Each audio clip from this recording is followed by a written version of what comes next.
Today's episode of Anything and Everything with Nick Steinberger may have a little bit of audio issues. Someone may or may not have accidentally pressed the wrong button. Besides that, please enjoy.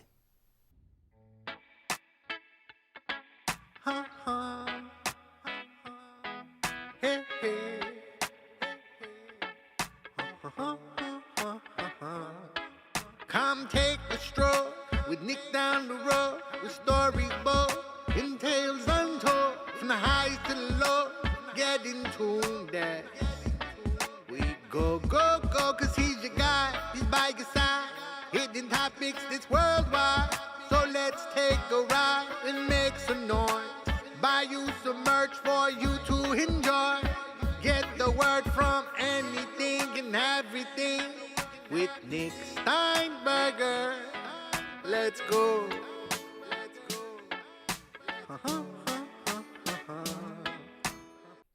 Welcome to Anything and Everything Nick Steinberger. I'm your host, Nick Steinberger. I gotta be honest, I have no idea what episode we're on. I know we're season 2, though. Season 2, baby. Today, we have a very, very, very special episode. We actually have someone who's like actual public image, not just some random person that pulled off the street. We have the one and the only Darren Bailey, everyone. And hey, I am so glad to be here.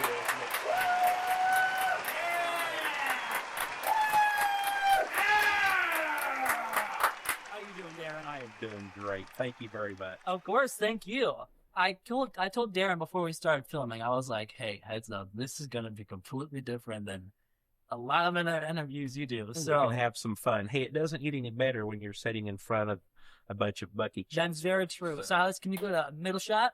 Hopefully, I don't know if you can see it. Okay, you can't see it. There's Bucky's all over here. My kids call this Bucky cheese. So every time we're in the area of Bucky's, we have to stop. So I did a video a little few months ago, where I went to Bucky's for the first time, and I did this whole con artist with Bucky is a evil genius. He's not actually a beaver. He's a robot something.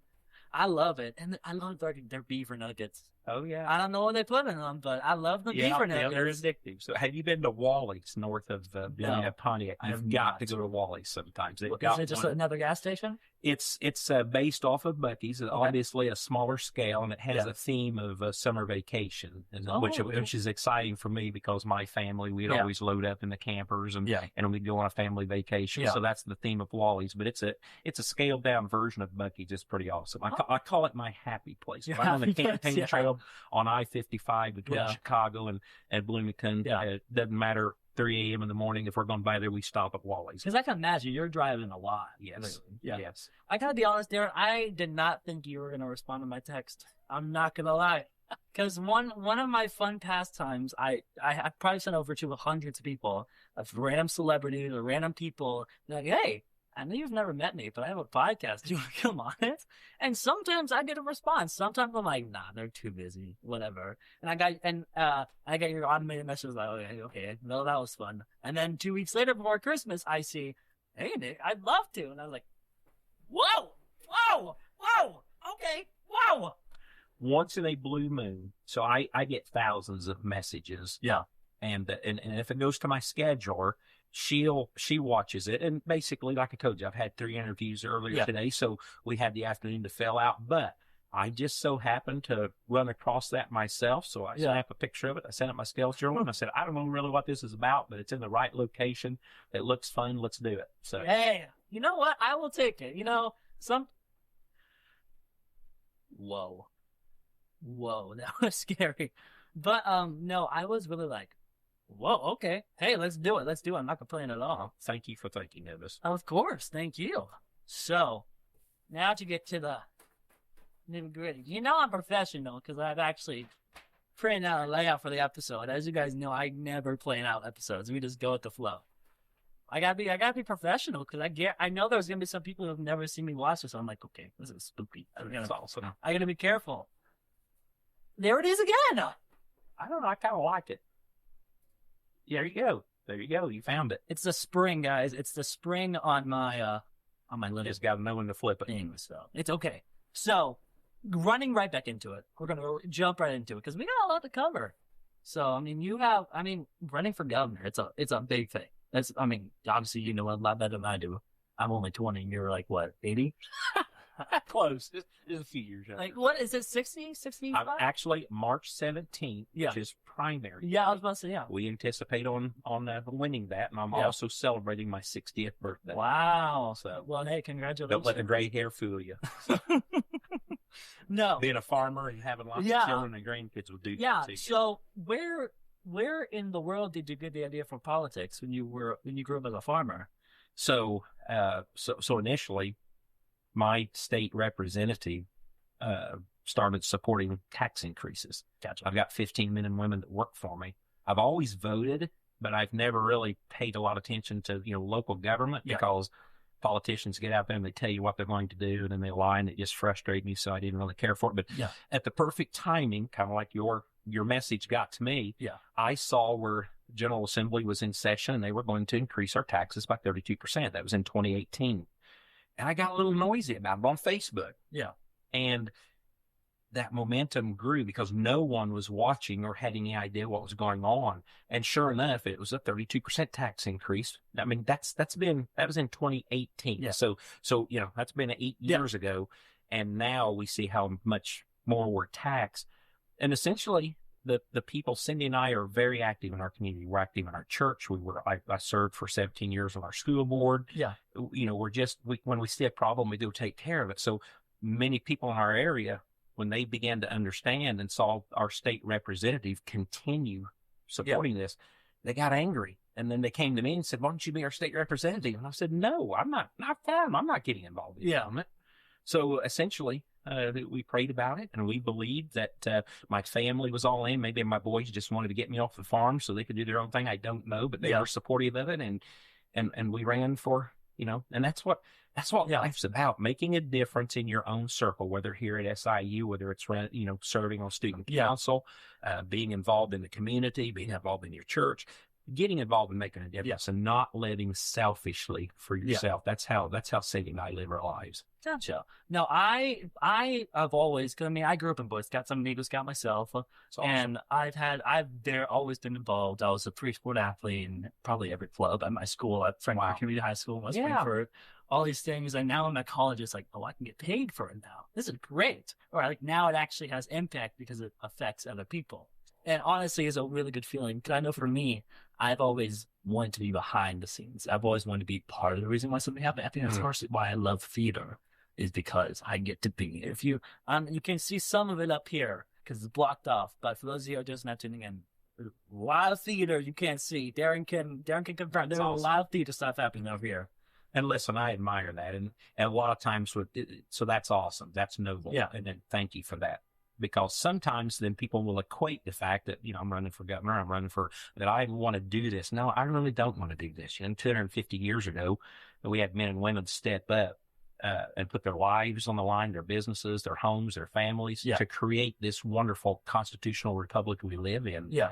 And they put it all on the line, and some of them were front and center, and some of them were in the background, but they all work together for a common goal. Yeah. So I appreciate hearing you say that, because that's a servant's heart. Yeah. So thank you. Thank you very much. So back in 2022 was whenever you ran for governor the first time. And honestly, it was a close race. If you look at it, if my stats I wrote down are correct, it was Jamie Pritzker had 54.91 and you had 42.37, which is very close, especially compared to back in, I think it was 2010, where it was like only 4 counties were won.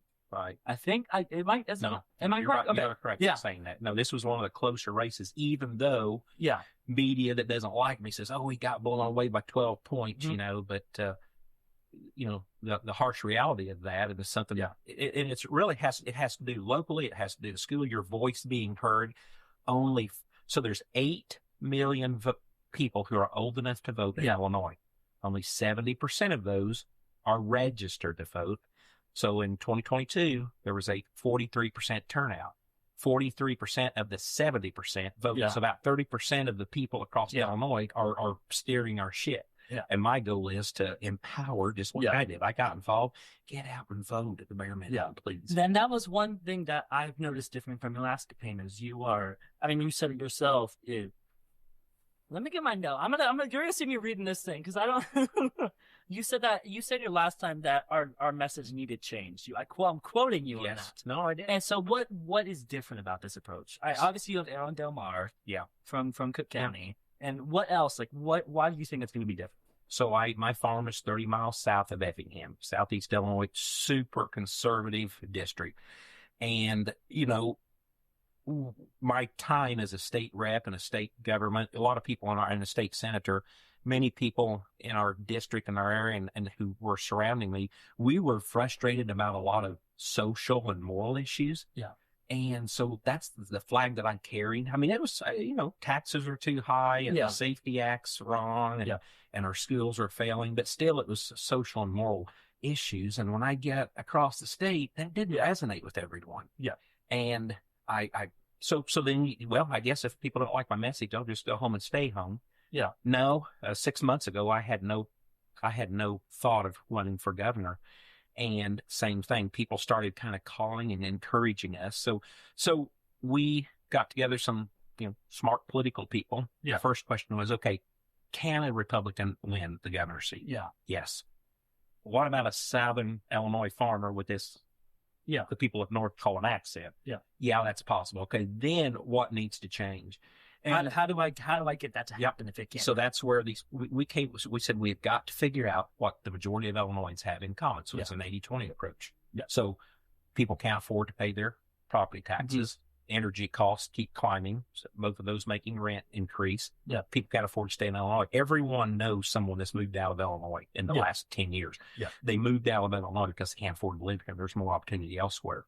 Then safety. In the city of Chicago, there are 1,600 vacancies in the police force. Yeah. Almost every county and every municipality is suffering from a shortage of police officers, men and women who serve and protect, keep us safe. Yeah.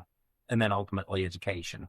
By the states, you can go on the state's website, Illinois State Board of Education, and by their own admission, we are graduating 70% of our students every year across the state cannot read, write, do math at grade level. We are failing our own state because we're failing our future. So those are the issues. Those are the issues that we're going to focus on. Those are the issues that when I win, the people that disagree with me, the Democrats, they're going to come to the table because everyone has these same problems. That's what we're going to focus on. Yeah, because that's another thing that could lead into it is if, say you did win, say you won by a large majority or a small majority, you still have a mainly Democratic lawmaker. Right. So how, in your mind, how would you go around that? Because that is, I mean, you can win all you want, but if you can't, that is anything, you didn't win. So I sat before you today running the second time as a governor and believing that we're going to win the primary. Yeah. I sat here because of how I started when we talked about my state representative on this tax hike. I went to social media. I started doing Facebook Lives. I started going around to areas in our community and talking to people. I communicated. I get elected to state rep. COVID hits. I get on social media and start talking to people, just giving them hope because everyone's at home. People are without jobs. Yeah. People go to restaurants, hairdressers. They don't know what to do. So I'm speaking to them. So there's a platform. Yeah. And then I thought I was just going to serve 10 years as a state rep. I believe in term limits and go home. Yeah. But my state senator stepped down. And then the people in my area said, Darren, we want you to be our state senator twice the area. Yeah. So again, I educated and I informed. And so I truly believe that, first of all, that's what I'm going to do as governor. I'll educate and inform. Mm-hmm. When we win, that's going to send shockwaves across Illinois that a Republican beat J.B. Pritzker, the richest politician maybe in the world. Yeah. So that alone will bring people to the table because of our 80-20 message. Yeah. Everyone in Illinois, everyone in Chicago is suffering from affordability. Mm-hmm. People don't feel safe. I mean, you can be walking down the street in Chicago and you can be right here in Carbondale. Yes. Somebody can walk up, squirt lighter fluid on you, throw a match on you. They'll be out on the street the next day. That's already proven. That's not right. Yeah. And our schools are failing. And they're failing because of government overreach, not because of the teachers, the administrations, or those boards. Yeah. Everybody's trying to do their job, but government steps in and says, this is how you got to do things. So those three issues alone will bring Democrats to the table. As a state representative, as a state senator, I worked with Democrats a lot. I can tell multiple stories when people from the other side came to me and said, Darren, we're trying to pass this bill to make pharmaceutical costs cheaper. Yeah. But I can't get the Democrats on board because everybody's getting paid from the system. And I can't get any Republicans on the board. But I watched your social media posts and I know you care about pharmaceuticals. Yeah. Will you help me? Yeah. And I did. And there's, so the people that I served with, I think it's fair to assume and to say that they respect me because I respected them. Yeah. So there will be a seat around the table. I believe they'll have to come to the table. Yeah. And we will have to focus on these issues. Yeah. And it's going to take us some time to fix those issues. And I think when we're when we're done with that, I think we can bring unity to all of Illinois. This divisiveness, this rhetoric. There's a lot. It's dangerous. Because that also leads into a question I had for later on is New Illinois. I'm sure you've heard of it. I'm sure you've heard of it. Yeah. And I mean, honestly, I remember first hearing about it whenever I was in probably fifth grade, and I thought, what? Okay, I don't know anything about politics. I'm in fifth grade, and I remember my mom being like, "Oh, it's a joke. It's never gonna happen." But now that I've looked into more and more, it's becoming a more and more they've tried to vote on it and things like that. And it's like, what are your thoughts on that? Do you think it's stupid? Do you think that it's great? Do you in middle ground? So, as a new state representative in 2019. The very first bill that I signed, Cindy and I were in Springfield for our first week. Yeah. We're driving home. I start getting these phone calls that, hey, there's this bill to separate the state. And I got a hold of the representative that was sponsoring it. And I just said, hey, that's cool. I'll sign me up. What it was, it's House Resolution 101 in 2019 General Assembly. And what it was a resolution to ask Congress to consider the discrepancies between Chicago and the rest of Illinois. Really didn't have a separation clause into it, but that's what it turned into. Yeah. Immediately, because I'm this loudmouth that gets up and speaks up against the system, press started calling me, and they started asking, okay, so you want to separate Illinois? So I explained, okay, first of all, you can separate a state. That the General Assembly has to approve it, and then Congress has to approve it. And I'm here to tell you that's never going to happen. Yeah. But my goal in supporting this legislation, it's kind of like imagine a marriage, and the marriage is going bad. Yeah. And one of the partners raises their hand up and says, I'm not happy. I need some help. That's the purpose. That's why I signed on to this. Yeah. So yes, there is this, hey, this movement to separate, it's good because it raises the concerns of the discrepancies that we have here in Illinois. But the reality here's the reality. The reality is when you consider a nation of every state has at least one split they want to make. Colorado has 6, California has 12, New York has 3. Mm-hmm. When you consider the idea of having 50 states and 50 plus city states, city states have all the power. Mm-hmm. All the power is there, which goes, that's the purpose of our electoral college. It's really kind of a dangerous mix. I have no problem with these communities because ultimately they're pushing this movement that, hey, Chicago, we need to, and that's what makes that's what makes our team with myself and Aaron Del Mar so amazing because we feel like we're merging that. So anyway, anybody out there fighting for that, more power to you. I'm not going to shut you down. Yeah, but it's not it's going to happen. Well, it's not healthy if it does happen for a nation. Yeah. And right now, Indiana. 2 months ago, a year ago, Indiana passed a bill saying that they want, southeastern portion of Illinois. Yeah. 2 weeks ago, Iowa passed it, or working on a bill that says, hey, we want the 7 counties in the northwest part of the state. All that's genius is what it is, because you know what? Indiana and Iowa and Missouri, all the states around us, they have surplus money in their budget. Yeah. So what they're doing, they're forcing business and families.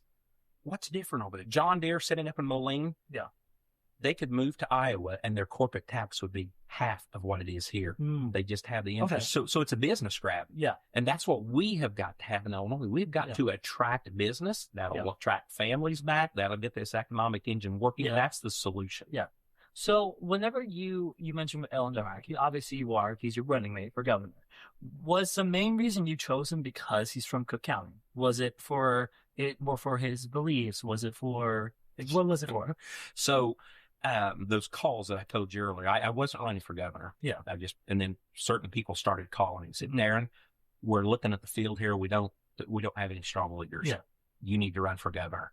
And you need Darren Del Mar as your running mate. I said, no, that's not going to happen. Because there was, Aaron Del Mar and I haven't always agreed on things. Yeah.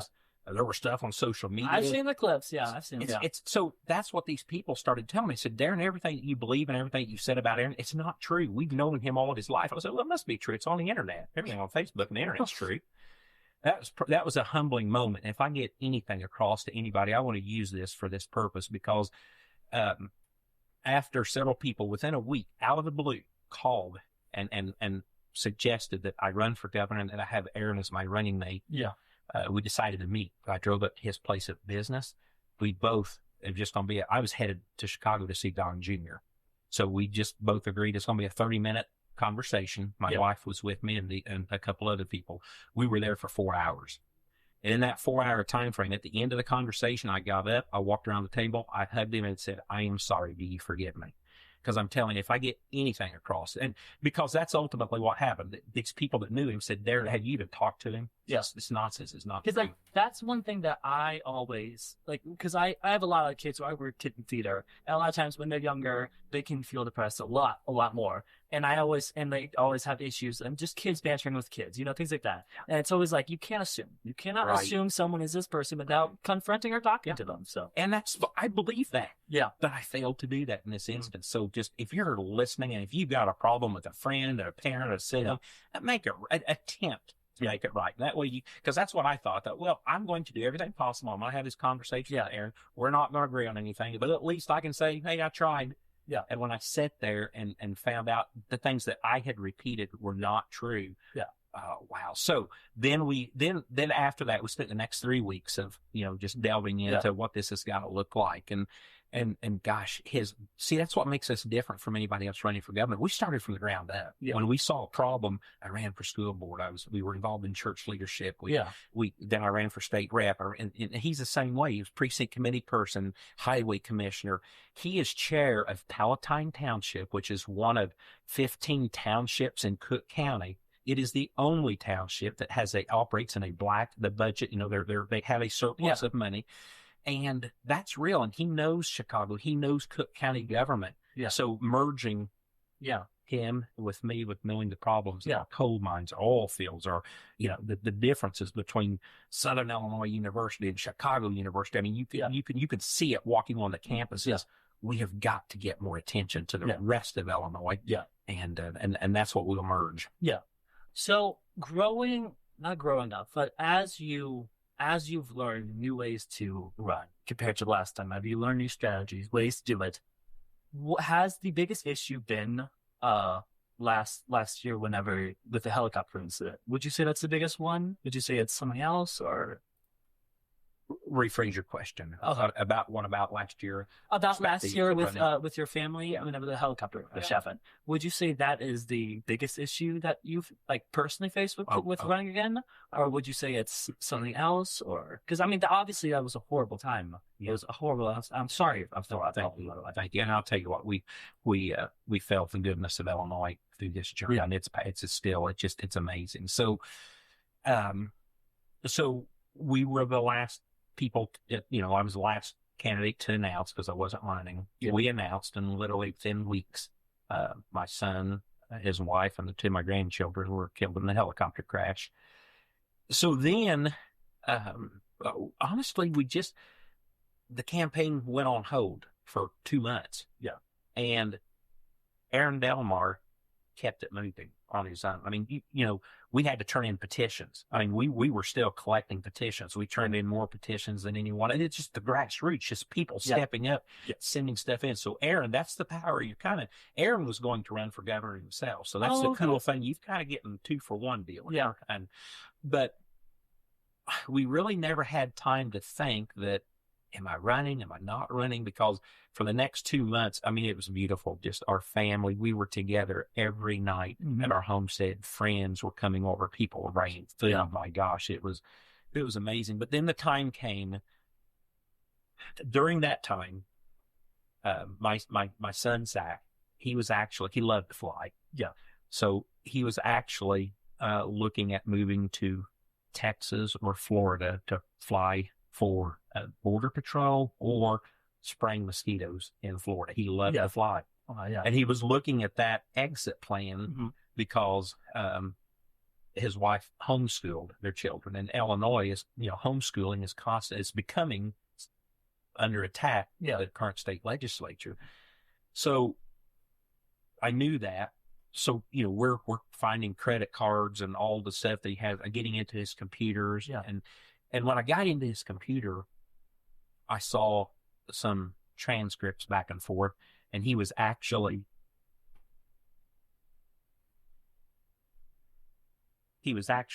talking to people, planning on thinking about running for state legislature in 28. And when I saw that, I thought, wow, I didn't know. I thought sometimes he was frustrated, angry at me for running and being away from the farm and being away from family as much as we were. But when I saw that was a defining moment that I thought, okay, this is my sign. We have to keep going. Mm-hmm. So other than that being a defining moment, I mean, honestly, we didn't really think, strategize, but the other aspect that brought, I mean, it just shoved my compassion meter out the roof. Yeah. Every Monday morning, I looked up and I do a search of the shootings and the killings in Chicago. And for years, I had, looks like there's been 14 shootings and 3 deaths. And those are just numbers and statistics. Shame on me for that. And now I know it just empowers me more. Those are lives. Those are sons and daughters and brothers and sisters, moms and dads. Shame on us for letting that take place. I was just invited. It just put a whole different way of thinking. Yep. Just compassion level just went out the roof. And I realized this is more about taxes and this is about human life. Human dignity. Yeah. So thank you for asking. Of course. Yeah. And thank you for answering. I know it must be hard to answer, but I think one of the things is bringing up issues that are hard to us because one helps people understand what is that. And it shows how we are all humans at the end of the day. Yeah. And I think even in political violence has been a growing issue. If we want to see and look at it, it has been a growing issue. I always like to see the bright side of things. And on the bright side of things, after every single time, almost every political figure you can think of will always be like, I am so sorry at the end of the day. 99% of the things. At the end of the day, you may have people who do stupid things like post online about it, like celebrating or things like that. But at the end of the day, you see a very, very, very, very, very big majority of life who all come together as humanity and natural tragedies and world and wars and all these things. It always ends up with humanity. And that's the one thing I find beautiful because we have all these issues in the world going on. But let's not deny it. There are many issues. There are also many things going great. Right. That just don't get talked about. Yeah, we focus on the negative. And I have to say this. I have to say the only thing people say, how in the world are you doing it, Nick, without our faith and our hope of knowing where our children are at, without this hope of eternity and a risen Savior, there is no hope. Yeah. So anybody out there, if you're struggling right now with something, if you're just there's more. Yeah, there's more. And don't live life without that because it has to be a miserable existence without that hope. Yeah. And so flipping the script and going back to what we kind of just talked about actually is safety. We talked about how every day there's another death. There's another gun violence related death. There's another gang related violence death. There's just a death in general. Because in your Blueprint for Illinois website or plan, is that like your main plan, Blueprint for Illinois? That's our, so lots of people say, let me see your plan. What do you stand for? So if you're talking to somebody, well, what's Darren Bailey stand for? Well, I'm sure they can do some research on me, or they can just look at Blueprint for Illinois and they see that specific, plan laid out. Yeah. And that's what we're going to be laser focused because that's what we believe will bring Democrats and Republicans together. That is how I must govern. Gotcha. So on there, you have Illinois Families First. I have it in quotations. What do you mean by that? Like what, in your own words, of talking one-on-one right now, because you have all the time to explain what you want, not just in the free, you have to put in one sentence. What does that mean? Does it mean focusing on them first, changing the entire script? Families are having trouble paying their bills. Families are having trouble. Some families have to decide whether or not that their kids play extracurricular sports, whether they go to church on a Sunday or go to the ball game because of gas costs. I mean, it's endless. Senior citizens are literally afraid to open their next utility bill utility, but they're living on fixed incomes. Now, families first. Families don't feel safe. I mean, as I said before, you can be walking downtown Carbondale and somebody will walk up, squirt lighter fluid on you, throw a match on you, and be out on the street. What kind of environment is that to raise our children? Very much so. And then our schools, our children many times are going out of state to college because maybe tuition's cheaper, or maybe they're maybe out of state because they have more money than we do, have a surplus in their budgets. They can offer scholarships. They're attracting our children away. And many times our children don't come back to Illinois because of the opportunity that exists. So at the end of the day, family is what life is all about. Yeah. And having the jobs, being able to pay the bills, being able to feel safe. Yeah.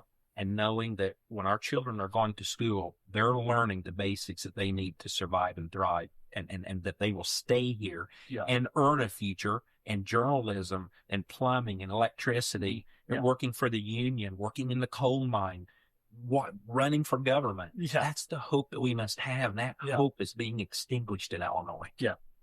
So in this one actually comes from, because whenever we confirmed that you were going to be on here, I went on Facebook and I posted and I said, hey, I have a rare opportunity to interview someone who could very potentially run for governor. He is leading the primaries by a very, very, very big, very, very, very big majority. And last time the same way. What are things people would want? And I think it would be helpful because, like I stated, a good majority of people I surround myself with do not have the same viewpoints as I understand. Do not. And a good majority do have the same viewpoints. And so we have opportunity to where one-on-one talk to someone. I love it. And so one of the questions that also relates to making Illinois better is someone said, I'm going to read it, and I quote, I'm not changing any words, I'm quoting it right now. You often mention representing people outside of Chicago. How do you plan to balance the needs of rural communities with the fact that most of Illinois' population and tax base is in the metro areas? Yeah, good question. So government. Yeah. Government, elected leaders are really the reason for all the problems that we have. Mismanagement, misspending, no accountability. And Chicago, so in Cook County alone, and I know this could be a hot topic or whatever, but immigration, the people who are here illegally. Yeah. J.B. Pritzker was able to pull $2.5 billion out of our budget in 2025 and give people who are here illegally free housing, free food, and free health care. Where, in what world is that right when we're failing our veterans, our seniors, and everybody else can't afford insurance? Just in December, the General Assembly came together, veto session. They pulled out $1.5 billion out of our gas tax that specifically came, that was going to take care of roads in downstate Illinois. And they diverted that to the Chicago Transit Authority. The trains, the metros, the metros that run there, $1.5 billion. Just gave them a check. No accountability, no questions as well. Gee, how did you get here? Why aren't we making money? What's going on? There is so much fraud and abuse and waste in government that we have got to make Chicago better. This whole story with the Bears. Yeah. It's a shame that we really can't have that conversation. It's a shame that Indiana can lure them over because of their, fiscally responsible government. And in Illinois, we're like, what are we going to do? Yeah. Because the people in Illinois are hurting. Is it fair to, throw more money? We can't afford to lose the Bears. Let's we have to figure out a way. Yeah. Because there you go. There's that economic engine of Chicago. But at the end of the day, we've got to create, so I mentioned earlier about the corporate tax in Illinois being twice as what it is in Indiana. So therein lies a solution. All over, the coal mines here in Southern Illinois used to be the engine drive. Yeah, the oil West field. Frankfort used to be Yes, but all that's been hampered down. What do we have now? Why are our children? What is for them to stay here? Yeah. So we have to create opportunity. And we can do that all while keeping, you're right, Chicago is the economic engine. I gave you that.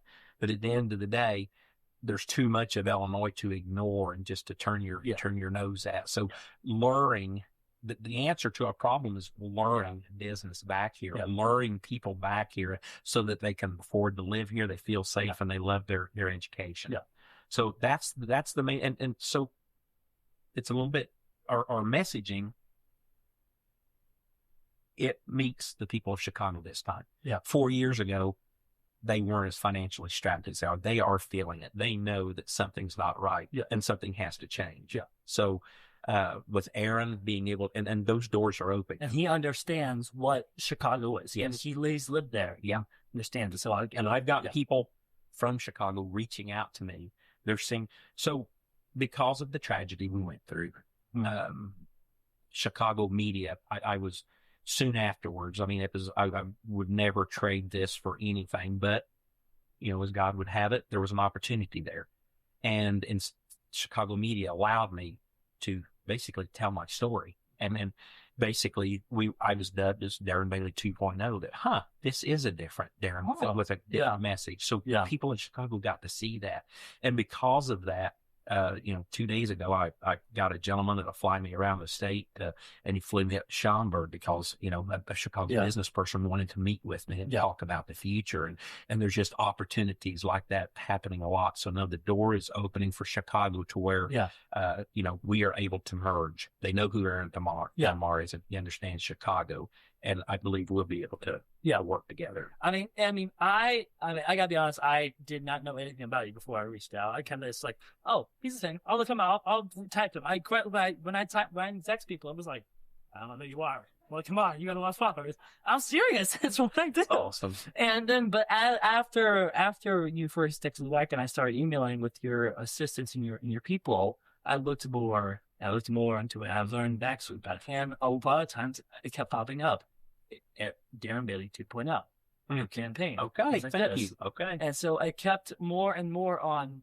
They weren't so much these big news companies, but there were these people or reporters who were writing a blog about that. Wow. And it kept on, a lot of them I saw focused on how your game plan is completely different now.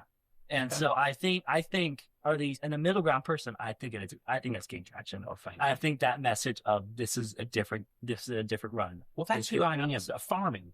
Every year we farm because, I have to rely on the weather to grow crops. Yeah. And then I have to rely on the government to determine what my crop's worth. Yeah. So every year so much changes that, and you guys are the same way with your budgets and living. Something changes. You had a health problem here. And so moving forward, do I just do things exactly the same as they were before? No. Yeah. Many times we have to regroup and think about what we have to do differently to be more efficient. So, and you've mentioned doing things differently as a public audit. Yeah. You've mentioned it many a times. Yeah. And so with that, and you said, and I'm quoting it from memory, so it may not be an actual quote, but on the lines of it is that every penny being public knowledge. So I served 2 years as a state rep, 2 years as a state senator. It was just an automatic no for the budget. At 2 a.m. in the morning, usually the last day of session, we get plopped down in front of us a 5,000-page document called the budget. Yeah. And many of those, it's all paragraphs. There's no numbers. Yeah. If you think there's assets and liabilities, no, there's nothing like that. It's all paragraphs of laws that have been put in place, many times decades old. In 2021, as I was a state senator and some of my friends in the House, we wanted to introduce a resolution. So typically we have a research teams within the Republican Democrat caucus. So typically we call them up and say, hey, I want to make a law where nobody can staple Buc-ee's plates to the side of their phone. Well, actually, that's how. Actually, they're nailed in, not stapled, so technically fine. No, I'm looking at I'm looking at the staple here. Sorry. Whatever. Okay. Hey, we're gonna have to write you. You got some screws in. Now, this is kind of creative. Now that I'm looking at it, I like this. But that literally, I don't want white paint. So then they draft up some legislation. You look at it and change it. We called these people and said, hey, we want to ask for a resolution for a forensic audit of the budget. And most of the time, they just go to work, and within 5 minutes, the Auditor General, Frank Montino, I'm not saying that right, he calls us, says, guys, you can't do that. It's going to cost about $10 million, and it's going to take about 10 years to tell the people of Illinois where their money's going. For just that 1 year or for every? No, that one budget. No, every budget. It's been years. No one has any idea. So maybe you remember a long time ago when Illinois legalized gambling, that was going to take care of our schools. We were not going to have to ask for any more money for schools ever again. Yeah. And no one knows where that money goes to. Legalizing marijuana was going to take care of all mental health. And since that bill's passed, Jamie Pritzker's threw millions and millions of dollars back towards mental health. And if somebody's out there needing some help, nobody has any idea where to go. That's the mess of Illinois. That's one thing with the school funding, because I don't know. Have you ever been to West Frankfort, Illinois? Oh yeah, I've been in the gym. You got a beautiful gym. Yeah. Yes.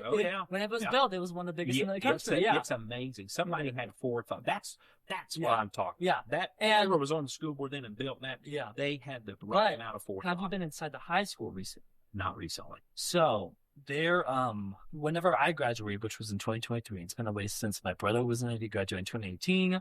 All these things, paint is literally peeling off the walls. The walls are made of concrete. The place is old. It's not. I mean, the building's so old that the safety regulations by OSHA and by building laws, where it has to fit a wheelchair, they don't. The doors don't fit through there, and they just don't have the money to do it. And it's supposed to be. What I've always been told by teachers, and if it's true, it's true. If it's not, I never looked into it. But what every teacher always told me was, we're at the top of the list for Illinois to read to school. We're at the top of the list. We're ready. And that never happened. And so for me, school funding for schools is a big thing for me. Right. If we prioritized our spending, that could be possible. So like I said, I served on our school board at Louisville, North Bay for 17 years. This will date me since you think I'm 80 years old. But in 1982, I got my driver's license. And I was searching about a month ago. I was just doing some research on school mandates and unfunded mandates. I ran across this graph. It was amazing. So since 1982 to 2021, there have been over 700 mandates placed. So that's the state government saying, schools, you have to do this. Yeah. 348 of those mandates, almost half, were what's called unfunded mandates. So state government says you got to teach this curriculum and you got to have whatever, you got to do this, this, and this, and we're not paying for it. Yeah. When the state does that, that forces the schools to increase their local share of taxes. That's why property taxes have gone out the roof in the state of Illinois, because Illinois says you have to do this, but yet they don't offer any funding. So your teachers are right. There's the Capital Development Board in Illinois, but it's kind of a double-edged sword, because so now schools, the property tax in West Frankfort's high. Yeah. People don't want their taxes to increase, but we want good schools. We get that. Yeah. But the problem is the state will, when that time comes, when the Capital Development Board finally comes in and says, oh, you finally reached number one. What they're going to do is they're going to dangle a carrot out. They're going to say, here's whatever it costs to fix the school. Let's say it's $5 million. We're going to give you 2.5, but you've got to raise the other 2.5 locally. Yeah. Go the property tax. And then also, one of my teachers, he was our political science teacher. I think that's the right term. I think. Oh, yeah. Yeah. Yep. And he said how a lot of times when we get our budget from the county every month, because we're the most populated town in the county, almost all that's is being put in a savings account, is being put. And that money that could be used to fix it, we can't use to save up for that. So that's a reason. There's a reason for people to get involved and run for local government. Yeah. Because I got ticked off about something, I did something about it. If you're show up to school board meetings. Yeah, my mom's on the school board. Good. Okay. There you go. Show up to a meeting. Show up to City Hall. Show up to a county meeting. And don't be a jerk. Just show up and listen. Yeah. Because I will, and your mom will attest to that. When someone shows up to me, it's kind of like, what do you do here? You here to cause trouble? No, most people just want to learn. Or, some people do show up and they're jerks. Yeah. And if you're a jerk, I'm not going to listen to you. That's one thing about me as a state rep and a state senator. The people who don't agree with me, sometimes they've come to my office, many times they've called on the phone and they just a tirade of just nasty language. And that's one thing. It's like we can't, no one in anywhere having just a normal conversation is very hard to have nowadays. And on both sides of the spectrum, not just left or just right. It's on both sides. You're right. Just, people got to be heard. They got to be heard. And that's what I do. I just say, hey, can we meet somewhere? Come to my office. Oh, I'm not coming to your office. Okay. tell me where to come and I'll come. Let's sit across the table and talk. Yeah, 100% of the time. Well, it's not like we went away agreeing with each other, but both sides were heard. I said, you know what? Thank you very much. I've heard. I'll file it away. There'll be, and you were heard. And that's all people want. They want to be heard, and they don't want just legislation. They don't want taxes. They don't want all this drama and junk government shoved down their throat. I gotcha. And but I think another thing that also would help with the funding thing is like, and correct me if I'm wrong, this is what I've gathered, is so like theater is a very big part of my life. The arts is a very big part of my life, especially in Southern Illinois. There's over 8 community theaters. Almost every high school has a theater, not including mural capital of the world, it seems like, in Marion. But, and like the Illinois Arts Council and like things like that is like the funding they have. I mean, their funding hasn't gone. It's been $24.4 million for like when I checked the past 2 years. Some I could be wrong. Don't quote me on that. So I might be blowing smoke right now. But and it's like it sucks that like those things can't go to schools. They can't because they have their own separate budget. And right. I agree with you. So you're talking my language because so then after serving the time on the school board, my wife and I, my door opened and we created Full Armor Christian Academy in Louisville. And we have handbill choir. We do the arts because we believe. I fought hard for that. I was in band. I played the trumpet. Yeah. I fought hard for that in our schools because I believe you're right. It's got pushed out. Literally. I told you I was parked in front of the Civic Center in Marion. I'm coming around. I get in the vehicle looking road over here with the worship minister from a church in in Southern Illinois. I met him. The opposite of names. Yeah. And I said, "What are you doing here?" He said, "Well, I come over here once a week and I teach music in a private school." And I had the exact same conversation because it is that the arts is what expands our mind. It expands, but you're right. It got shoved out of many schools. And the thing that sucks is because like my mom, Frankfurt just had a huge fiasco. And obviously my mom can only send me so much because she's on school board and can't break the wire. That's fine. And it's like, and in my viewpoint, what I pictured, because there was this whole fiasco because people got mad at her. Your own son was in school theater and in my viewpoint, and like I got on Facebook and I was like, in my viewpoint, would you rather have a school that has a good music program but is not making money, cannot afford this, or a school that has a bad one but is running through? Yeah. And it's like, well, I assure you, our goal is to find this. There's going to be, I believe, out of a $56 billion budget, which was 32 8 years earlier when I first started running. We expose that. We start showing the money is going to be there to begin to share with communities, schools, and make things better and quit raising taxes locally. I believe that. And you can go to my blueprintforillinois.com. You can scroll down. Yeah. There's a search engine. You can start searching. I got a bunch of notes straight from it. So. Listen, within 24 hours after releasing this 3 weeks ago, a gentleman up north, I'm going to be on his podcast soon. He discovered $180 million over the last 3 years that had been funneled directly to J.B. Pritzker's blind trust, his own Hyatt holding hotel. Wow. Many of the Hyatt hotels are franchises. Yeah. This was not. It was all for remodeling. $180 million. I mean, that's a tip of an iceberg of what's out there. Yeah, we uncover that. We prioritize our spending. We can do the road construction. We can do a better job of funding our colleges and our high school and our schools. I know we can because I've witnessed it go downhill for the last several years. So gotcha. All right, we're going to take a quick break. I have some contractual obligations to show sponsors, but when we get back, we're going to bring up Darren Bailey. I had it here. You'll see what happens when we come back. We'll find out. Stay tuned, everyone.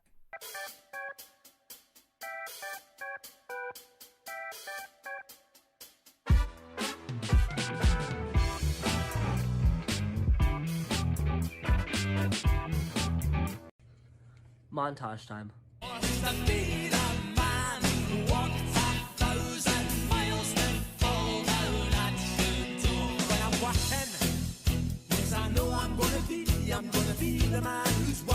Go to effinggear.com, get you a hat, jacket, some stickers. I missed. Stickers. Use discount code Nick Steinberger for 20% off.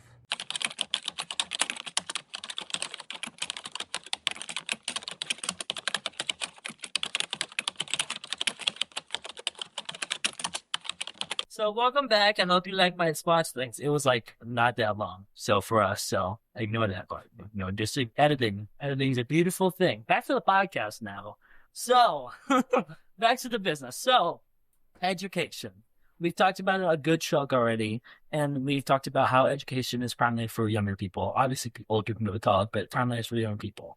How do you relate to? Because obviously, a large majority of voters coming up are youth. Because if I'm wrong, tell me. But from what I understand, because you can just now vote, you can finally vote, do those things. And I think that as time has gone on, more and more students are realizing the importance of voting. I believe, and more you're seeing people from both sides lead towards the middle ground because this country is so divided that people don't know which way to go. Right. And so my question is, how do you relate to people? Like, my seat lowering right now? What is... Hang on. My seat lowered! Anyway, back to it. But how do you, like, on a personal level, because you have already, you have had a majority of successful runs in politics. How do you relate to Joe Schmo, Jane Doe? How do you relate to people? Well, I think, the proof is in the pudding. That's why we took 57% of the primary vote in 2022, because when people meet me and talk to him, oh my gosh, he's down to earth. And we're not doing it so much this campaign. We're really trying to focus and stick on policy. But if you look back at my Facebook post before, you're going to see lots and lots of children with me. It's my wife and I don't know what it is about us. It seems like they're attracted. It's freaking seat, dude. What is happening? So you disappeared on me. But anyway, Cindy and I we've all growing up, we've always been in leadership, or teaching the youth of our church. We first met at Oil Belt Christian Service Camp in Florida, Illinois, going into high school. We locked eyes, and we have been together ever since as freshmen. In school, we were there with our children, and that's why I ran for school board. Cindy was part of the PTA group, and then once we started seeing some of the problems with public school and kids not really being able to excel, then we started a non-for-profit, right across from it was a house that was staffed on weekends, and if you wanted to come and get help with your homework, hang out so you wouldn't get in trouble, we were there. And so no, we love children. They are our future. I am doing this for my grandchildren and my children for their future. So I guess I'm about to do it. I don't know what's happening, guys. I think it's I'm leaning back. I don't know. I'm not going to sit up. I can just see you. You can see me slowly disappearing, dude. I want to see how low it will go. We'll probably find out. But I think one way you also are doing a very good job is because, in articles, it's known you have a very large social media presence. On Facebook alone, I think it's almost 179K followers. Yeah. Just on Facebook alone. A lot of that started 2020, the lockdowns. So I was the only state office that remained open. Mm-hmm. I stayed open because people were wondering what they can do with state help. People who own restaurants.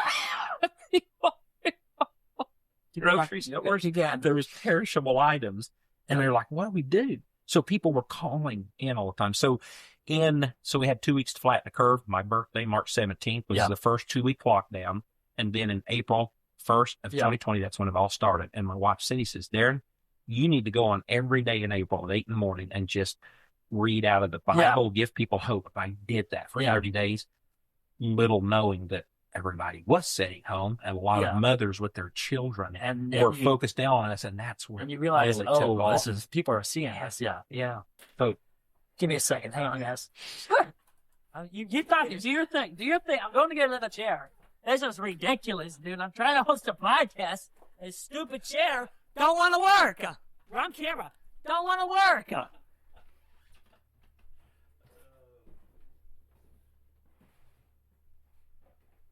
Yes, we're going to guess what chair I grab. Okay. Broken drum stand. Here's the chair. Let you down, no pun intended. Yeah. This is ridiculous, guys. Let's go. There you are. Anywho. All right. Good. Solved. There you go. Watch this thing somehow look. But no, and social media is a very, very, very large, growing fast every day more and more. And so breath. Sorry, this chair situation. I don't know what happened. This has never happened before, Darren. I don't know what it is. So, I have a question. And I've already asked you this question, and you said you'd do it. Remember what I asked? I think. You think? Okay. We've talked about it a lot. Yeah, it's true. We're going to look at the camera right there, all right? All right. What? Hey, Darren, I have a question for you. What number comes after 66? Oh, gosh.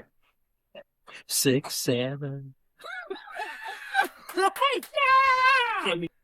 So here's the deal. The blessing out of the tragedy that my family faced is the fact that Cindy and I have custody of our 10-year-old grandson. Uh-huh. And I'm going to be honest with you. About 2 months ago, when all this hit, I'm like, because I can remember my children, my Zach and Cole, when they were in junior high, and I don't even know what it was then, but they'd start talking about something that didn't make any sense. I'm like, what are you talking about? Well, then that was the 7th of the day. And I'm like Googling 6. I'm like, what? And I'm like, it's just, does it mean either? It's nothing. Who cares? Nothing at all. Oh gosh. So yeah, Finn was in the back seat of the car the other day, and Cindy likes it 70 degrees, but I can't. I have to have it 60s. And it just happened to be on the 68. And Finn says, Grandma, I'm hot. Would you turn down the air 1 degree? So she turns it down 6, 7. I live it. Don't understand it. I live it. And now I love it. So, and really with what I'm doing, with staying on with all the issues we're dealing with, it's a 6, 7 era. And we're going to end that. And you're going to end 6, 7 in 2020. Yes, and we'll come up with something else that actually makes some sense. So anyway, I cannot wait for if you win the governor someday. That if you win the governor seat in November, I cannot wait to repost this. We're going to have fun. You come up to the inauguration in January, we're going to have fun, buddy. So I believe in it. I'll bring everybody in ideas of where we. Oh my gosh, this is great! You're never going to see the end of that club. I want you to know right now, flat out, you and I are going to see it. So going back to just normal education, we're serious now.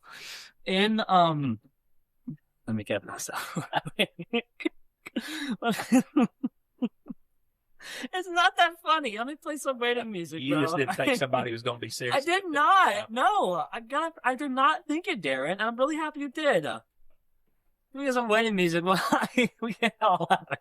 Waiting music. That's awesome.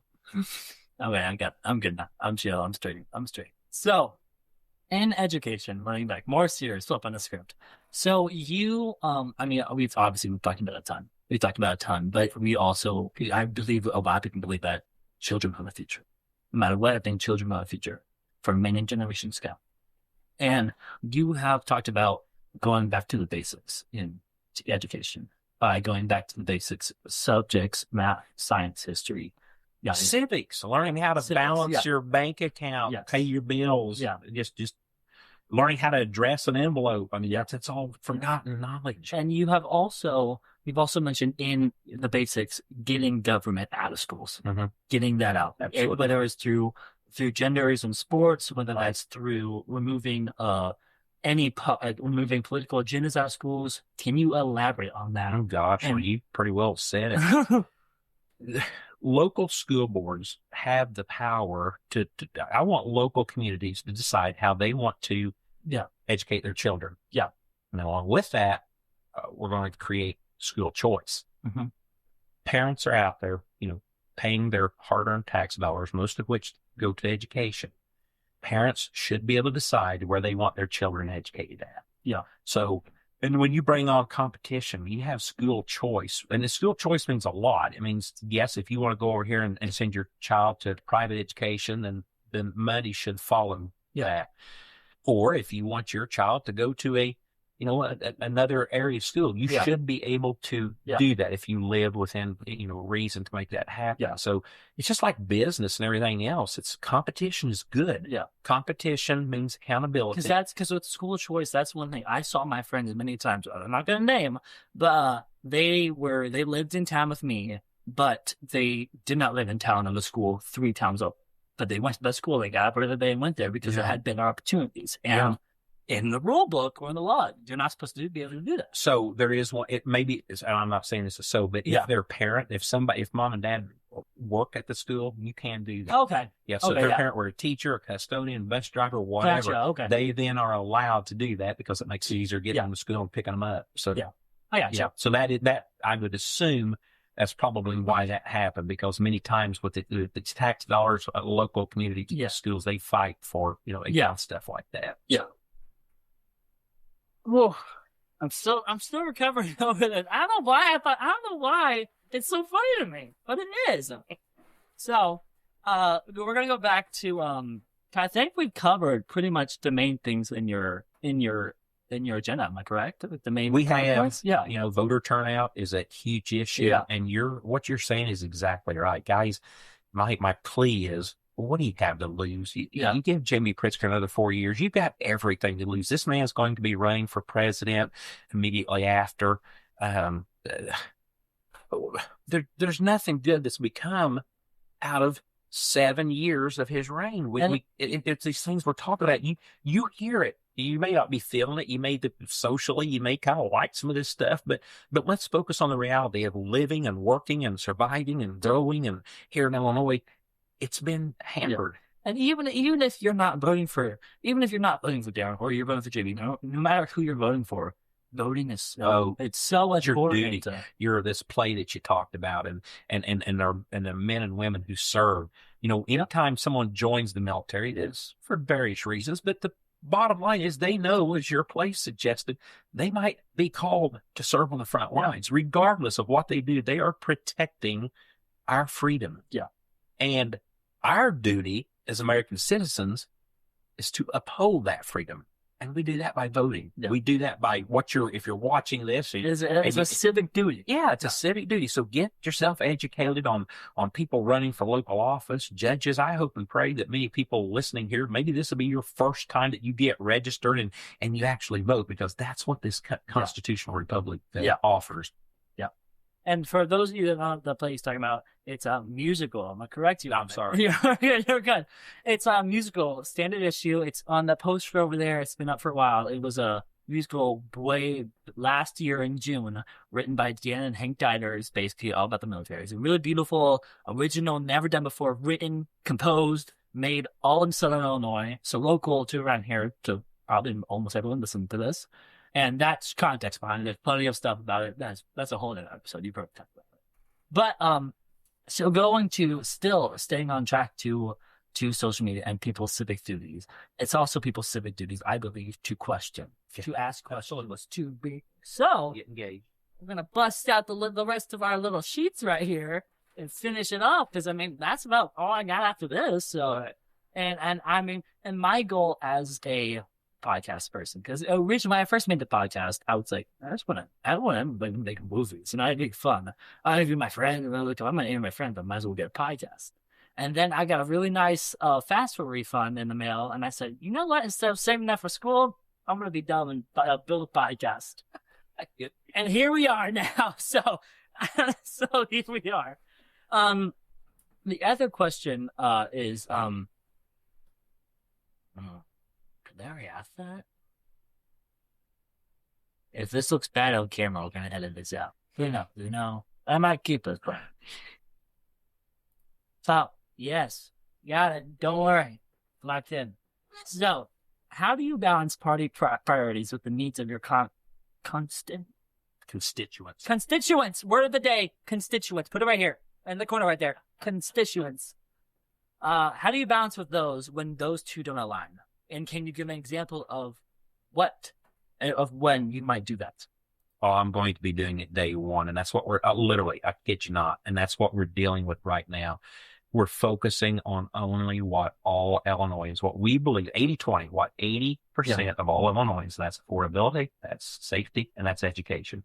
So if we sit down and begin that hard work and that journey, we're going to understand we got years of work to fix all that, to get this budget corrected. But people are going to want, that's why many times in an administration, the news talks about the first 100 days. They're going to be talking about the first 10 days with us, because we have to start making changes. But at the end of the day, we have to be willing to listen.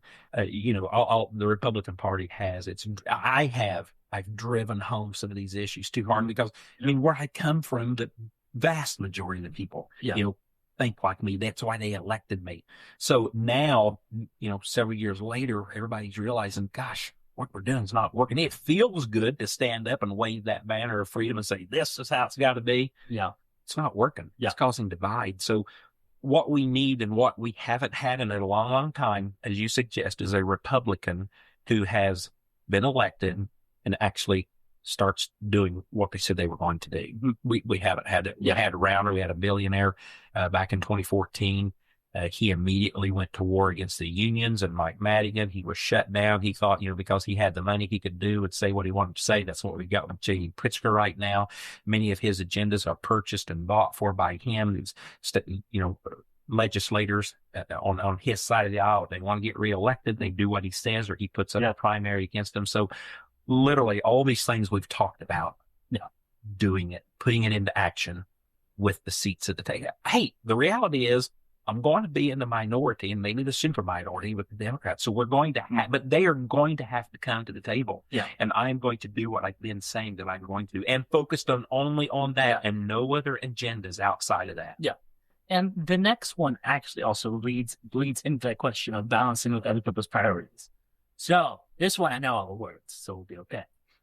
You've spoken about the importance of personal freedom and limited government. How do you view the government's role in personal medical systems, such as vaccines and reproductive health care? Well, it's obviously a very heavy topic. It's been brought up year after year after year after year. What are your thoughts on it? I have my personal beliefs and thoughts. Mm-hmm. I carried those hard in 2022. Yeah. And that's when I realized that, there's a lot of varying differences.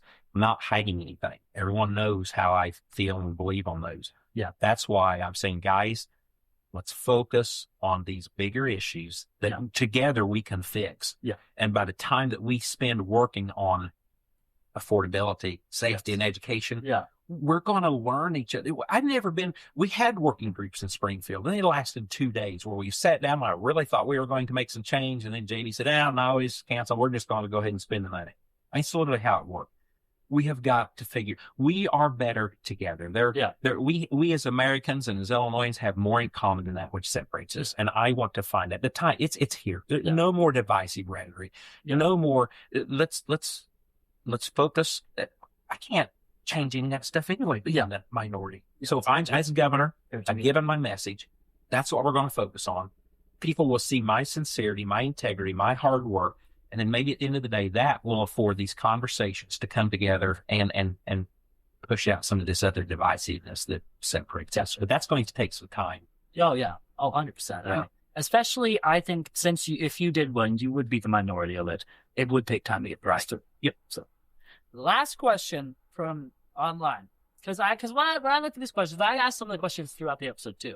Whenever I made the poll, I had some really great questions. I had some that are like, okay. And then I had some that are like, okay, maybe if I have time. And so the very last one I have is simple 4 words. I got it about a few times through direct messages. Age gap for Congress ?